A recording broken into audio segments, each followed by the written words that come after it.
তোমার বাবা কিংবা তোমার মা সারা জীবন পরিশ্রম করেছে এবং তারা হয়তোবা ঈদে একটা ভালো পোশাক কিনে নেয়, হয়তোবা তারা তোমার টিফিনের টাকাটা দিতে গিয়ে তারা চিন্তা করেছে যে আমার ছেলেটাকে বা আমার মেয়েটাকে আর 10-20 টাকা বাড়িয়ে দেই, হয়তোবা দুপুরে আমি কম খাবো, কিংবা আমি হয়তোবা দুপুরে ভাত খাবো না, আমি হয়তোবা দুপুরে এক কাপ চা কিংবা একটা বনরুটি খেয়ে কাটিয়ে দিব, একটা কলা দিয়ে হয়তোবা আজকের মতো ম্যানেজ করে নেব, কিন্তু আমার ছেলেটা বা আমার মেয়েটা ভালো খাক। কারণ আমার ছেলেটা বা আমার মেয়েটা যখন স্কুলে আছে বা কলেজে আছে, সে যখন পড়ালেখা করছে, তার যাতে খিদের কারণে পড়ার যে ইন্টেনশনটা, নিয়তটা, সেটা থেকে সে বিচ্যুত না হয়। কারণ তোমার বাবা মা এটা জানে তাদের যে সারা জীবনের এত কষ্ট, এত পরিশ্রম, এত সংগ্রাম সবকিছু সার্থক করতে পারার একমাত্র আপসাইড ল্যাডার হচ্ছে তোমার পড়ালেখা। তুমি যদি ভালো মতো পড়ালেখা করতে পারো, তোমার মা বাবার এই যে সারা জীবনের পরিশ্রম সবকিছু তুমি রিটার্ন দিতে পারবে। আমি বলছি না পড়ালেখা ছাড়া এটা করা সম্ভব না, অবশ্যই পৃথিবীতে অনেক মানুষ পড়ালেখা ছাড়াই সফল হয়েছে, সেটার পরিমাণও নেহাত কম না, কিন্তু তাদের সাফল্যের হার ভার্সেস পড়ালেখা করে পাওয়ার সাফল্যের হারটা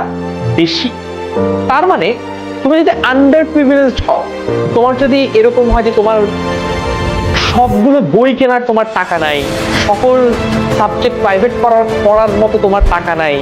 কিংবা তোমার হয়তো বা থাকার জন্য একটা ভালো বাসা নাই, তোমার স্কুল কলেজে যাওয়ার জন্য হয়তো বা নিজেদের একটা পার্সোনাল গাড়ি নাই, এইরকম প্রিভিলেজ যাদের নাই, তাদের পরবর্তী জেনারেশন কিংবা তার নিজের জেনারেশন যদি দাঁড়াতে চায় সোশ্যাল মুভমেন্টের মাধ্যমে, তার মানে হ্যাঁ আমার বাবা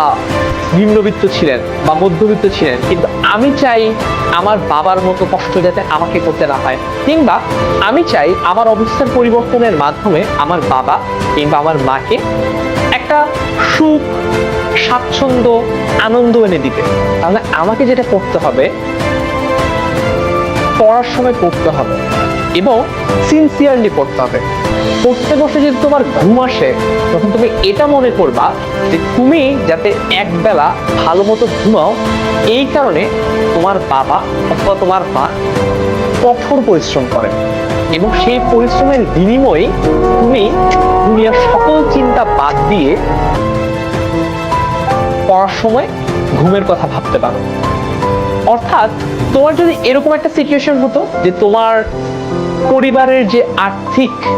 সঙ্গতি সেটা রক্ষার জন্য পরিবারের ভরণ পোষণের দায়িত্ব যদি তোমাকে নিতে হতো, তোমাকে যদি এমন একটা সিচুয়েশনের মধ্যে দিয়ে যেতে হতো যে তোমাকেই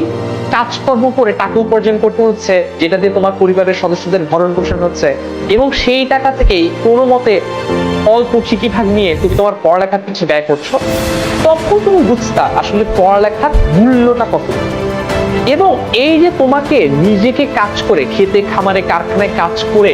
পড়ালেখা করতে হয় না, তুমি যে নিজে ঘুমানোর জন্য মাথার উপর একটা ছাদ পাও, দুবেলা ভাত খাওয়ার সঙ্গতিটা তোমার হয়, এটার পিছনে তোমার মা বাবার কঠোর পরিশ্রম আছে। অনেক পরিশ্রম আমরা হয়তো অনেক সময় দেখি না। অনেক মা বাবা এরকম আছে, ছেলে বা মেয়েকে যখন কলেজে নিয়ে যান তখন তারা যান রিক্সায়,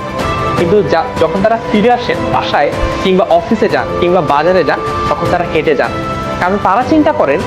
এই 10-20 টাকা যেটা আমার রিক্সা ভাড়া বাবদ আমি বাঁচালাম, সেই 10-20 টাকাটা হয়তোবা আমার ছেলে বা আমার মেয়ে একবার একটু ভালো টিফিন খেতে পারবে, হয়তোবা তার আরো একটা শখ একটু বেশি আমি পূরণ করতে পারবো।